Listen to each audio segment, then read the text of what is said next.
and welcome back for season 2 of Tuesday Talks with T. And today I'm bringing you my awesome guest, Bianca Bee, beauty blogger, entrepreneur, host, a little bit of everything. Welcome to the first episode of the second season. Hey, I appreciate you so much. Support my women.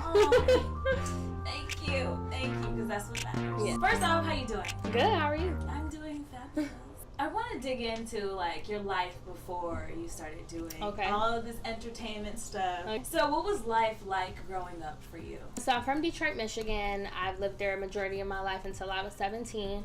I was a trained dancer literally from 7 until 17. So 10 years of ballet, tap, jazz, hip hop, touring with artists, dancing behind the scenes with artists in Detroit. So that was my life before all of blogging and all of that. And so when I turned 16, I had this website and I was not using it, so I decided to turn it into an entertainment blog where I had Artist Tuesdays and Thursdays where I supported not entrepreneurs, but artists in the city, and like independent artists will send me their music to post on my blog. And so ever since then, I fell in love with blogging, and I was getting a lot of traffic. I looked up to Nicole Bitchie, TMZ, which is crazy because I interviewed Nicole Bitchie and worked for TMZ. So like it's bananas how life like alignment is. Yeah, we're gonna back it up. You were touring with artists. Yeah, in the city. So it would be local artists. Yes, and then I did the BET Teens of Comedy tour back in like 2008 or 7.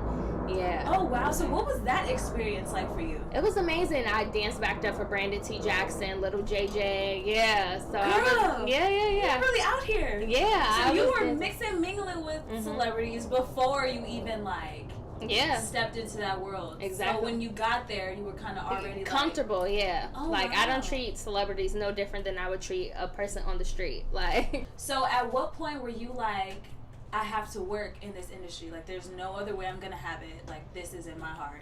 When I was 13, I knew that I would live in LA. Like, I told my mom, like, I want to move to LA when I go to college. Like, I always knew that I would live here. And so, for me, when I started getting into blogging, you know, digital media started picking up, and blogging, you know, was still low-key. It wasn't as popular as it is now, but I ended up getting like a digital camera, did not know how to work it. So my mom was like, well, why don't you go to film school? So we saw the Art Institute, and like I knew that I was going to be a part of this world. Mm-hmm. So you had a really great support system. Oh yes, my mom's a single parent. It's always been me and her. So my mom taught me a lot about independence and being on your own and sacrificing and doing what it is you love to do. Like, don't work a miserable job that you don't like. Like, follow your dreams.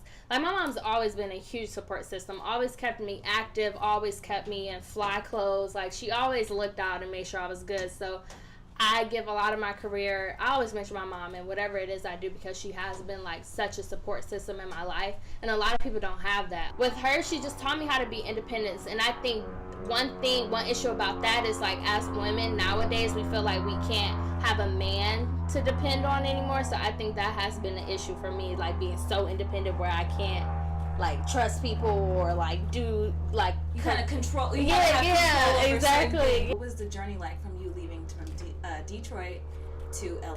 The transition from Detroit to LA was very challenging because I was 17. I hadn't turned 18 yet, and I was far away from my family. I came here by myself. And I hated LA the first year. I would lie to people and tell them that I liked it, but I really didn't. I didn't like the people. I didn't like the environment. I thought everybody was fake. I was so used to the streets and having a street mentality, rather than LA was totally different from that. Mm-hmm. So I had to learn how to become a woman out here. You know, I lost my virginity out here. Like, I you know, everything. Oh, you came into everything. New, yeah. Yeah. Wow. So you made such a bold move at an early age. Mm-hmm. You know, coming here, 17, didn't know anybody. Mm-hmm. Was there anyone in your life trying to stop you from reaching that next level and really taking a chance with yourself? Unfortunately, with me, I don't have a follower mentality. I kind of like when people say I can't do stuff. It kind of motivates me to slay even harder. So I didn't have an issue with people like being jealous or envious of that. Like, I don't pay attention to stuff like that. Like, that's negative energy. I'm a very positive person. I try to motivate myself as much as I can, and my followers and my busy bees out there, like, they support me. And the sweet messages, like the message you sent me yesterday, I needed that at that very moment. Like, I was going through an issue and I was like, I needed that. Thank you. The conversation, I met someone that knew her, and they had a lot of great things to say. So it actually helped me in my interview process because I actually got to know Bianca as a person and not just as the social. Right. I had to share with her the few kind words that the friend had said. So that's what she was Shout out to Kiera. Yeah, shout out to her. So you attended college. And what did you study in college? Digital filmmaking and video production. Okay, awesome. That's why your videos be popping, because you studied this. Yeah. You studied this in school. So, at what point did your show come about? Did that come while you were actually in college? Yeah, 2 years within college, I was working on a show that they were shooting at my school called Pensado's Place. It was a web series, and it kind of motivated me to start back my blog. So I started my blog back, and I was like, you know what? I have access to all this free equipment, free studio, free everything. Why not create my own show? So I got with my director, Jessica, because we were working on Pensado's Place together. I was like, I want to have my own show. I reached out to her and my roommate at the time, Kiana. They helped me with building the show. And then I got crew from school, and then I started building my social media followers up, and people would reach out to me, and I would reach out to their publicists to interview celebrities. And then I fell into the whole red carpet world to get bigger celebrities to get my name out there. So that's how I started the Bianca Bee show. Oh wow. Yeah. So you were doing the red carpets as well. How in the hell were you able to get on red carpets with actual celebrities? So Raina Royale, she was the first person I shadowed with red carpets. She is a blogger and a red carpet corresponding. And the first event that I did was Nelson Mandela with Idris Elba. And I was like, oh my God. And so I shadowed her, and I met her through Scooter Smith's music video like years ago. And I started building relationships with publicists. A publicist reached out to me to cover an event called Basketball Wives LA. It was the first season.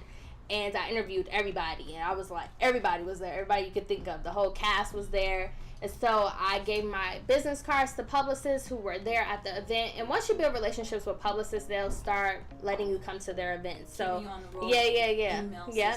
So how important is it to network in this wellness industry, period?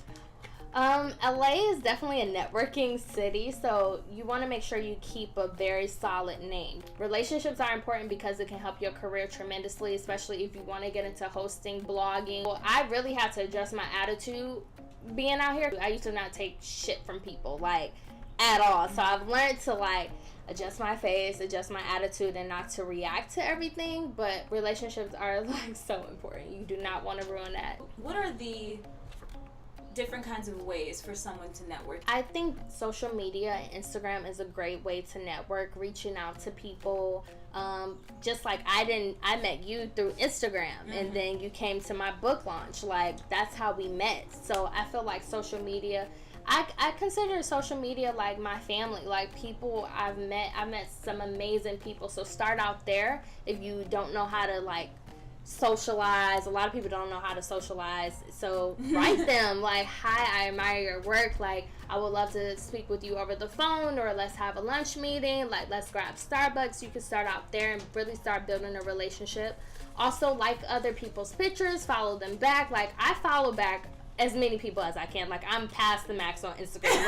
I follow people back because I don't ever want anyone to think that I'm Hollywood or acting bougie. Relationships are important to me. What experience in your mind can you think of that made you that way, that made you want to take the extra mile to be extra nice to somebody? I think starting my show the first season and reaching out to so many people and they did not respond back, I was like, I would never be that way. I would never be if someone asked me for advice, I would never not respond back to their messages, because I feel like people, especially in the hosting world, they feel like you're competition, and it should be way more support than competition. For me, sisterhood and giving back is so important because I am the only child. I didn't grow up with sisters, so I feel like just empowering, and we're very, like I was telling you earlier, we're so similar in so many ways, and we just try to compete against each other, which it should not be that way. If we really sat down, we'll have so many comparisons and so many different similarities. It's ridiculous. So I feel like you should give back, you should support, and just like with hosting, support one another. Like, if you have something, I'll be there. Like, vice versa. Awesome. Yeah. So, I was watching your video on how to deal with depression. I feel like 2016 was just that year for everybody. For everybody. For everybody all around the world. Like, it was just that year. For me, that was the first time in my life that I had ever went through depression. Was last year. Yeah. I have these conversations a lot now because I feel like a lot of people, especially in our community, they kind of don't recognize mental illness and depression as a problem. How did you realize that you were falling into a depression?